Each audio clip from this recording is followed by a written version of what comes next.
The title may be dramatic, but it tells the truth. The Steel Legion of Armageddon are now officially dead.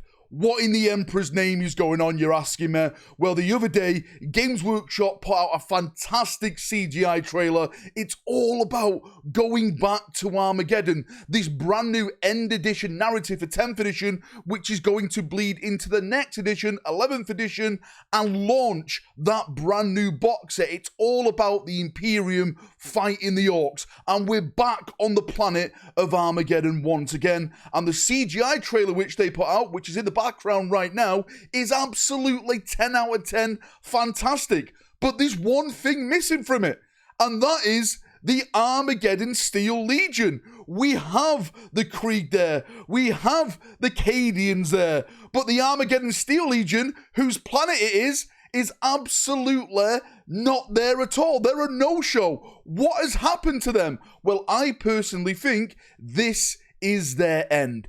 Games Workshop wants to get rid of them. They don't want to do anything with them anymore because this is the death of the Armageddon Steel Legion. Why? Let's jump in. Let's talk about this. Let's theorize about this. And of course, let's get waffling. Now, one of the reasons why I want to make this video is the Armageddon Steel Legion is one of my top 3 Imperial Guard regiments. Number 1 is Praetorians. I have to have my pith helmet. It's basically the British in space. Number 2 is Armageddon Steel Legion, and number 3 is the Valhallans. So seeing this trailer, which again I think is absolutely fantastic, I have no problems with the trailer at all. I thought the carnage, the brutality, the violence, the Orcs getting ripped apart, the guards getting ripped apart, I thought it was absolutely bloody fantastic. But to see the lack of the Armageddon Steel Legion was technically like a dagger to my heart. I know how Caesar felt now.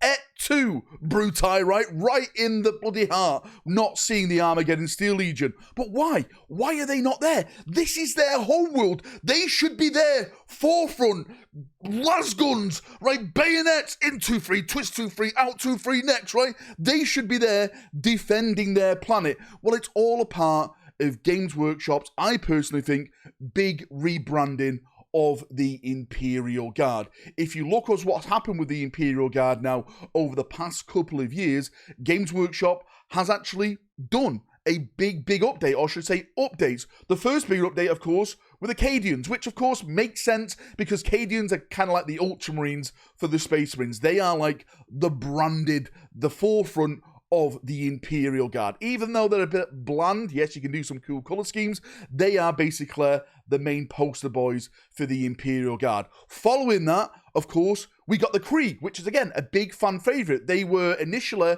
over on Forge World in resin. They got a Kill Team box in plastic. That's all fantastically well. And then it got made into a full range where you've got everything from Commissars, Death Riders, Sappers, everything now a part of that range.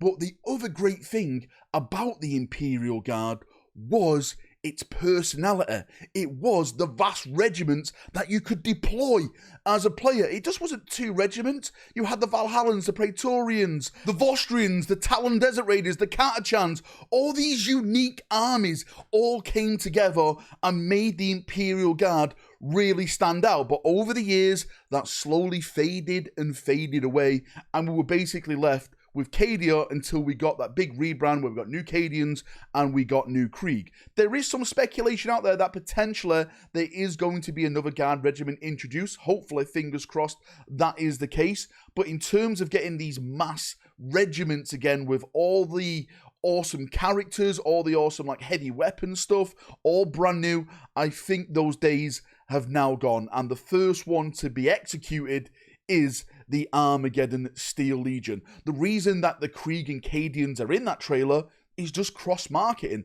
People will see that, new people I would suggest would see that and say, oh look, there's Krieg, there's Cady there on this planet. Maybe the new people don't even know what the Armageddon Steel Legion is. They just see Krieg, they see Cadians, they walk into a GW shop and say, hey, I saw those in that cool CGI trailer. I'm going to buy some of them. They won't even know what the Armageddon history is. That is just for us old gamers, us people who were there, you know, since the first War of Armageddon with Angron, which got, you know, shoved under the rug, never to be spoke of again. How many wars on Armageddon is this now? I think this is technically the 5th War of Armageddon. Maybe this is the 6th War of Armageddon. Someone do the maths in the comment section. But yes, me seeing this trailer, it brought so much joy, it brought so much hype. But then, on the other side of that coin, I saw it and I was like, oh man, there's no more Armageddon Steel Legion. This is a sad, sad, sad day. But I will always say this. Maybe, just maybe, in the future, we will see some form of new Armageddon Steel Legion in terms of smaller releases. And what I mean by smaller releases is Kill Team. Kill Team is the game where you can introduce regiments like the Armageddon Steel Legion, the Katajans, the Vostrians and stuff in these small Kill Team squads, and maybe that is the way forward now where we got to get it. I'm sure a lot of people are going to say in the comment section, Valrak, you can download them and print them in third parties. Of course you can. You can do a bunch of stuff like that. That's not what I'm really talking about. I'm talking about official love for the Armageddon Steel Legion. This is their world. This is their planet. They should be at the front defending their planet, especially so in these awesome, amazing trailers. Yarrick is there, right? He's Steel Legion through and through. Where are the rest of his regiment that he commands? Where's Andre, right? Where's that absolute legend?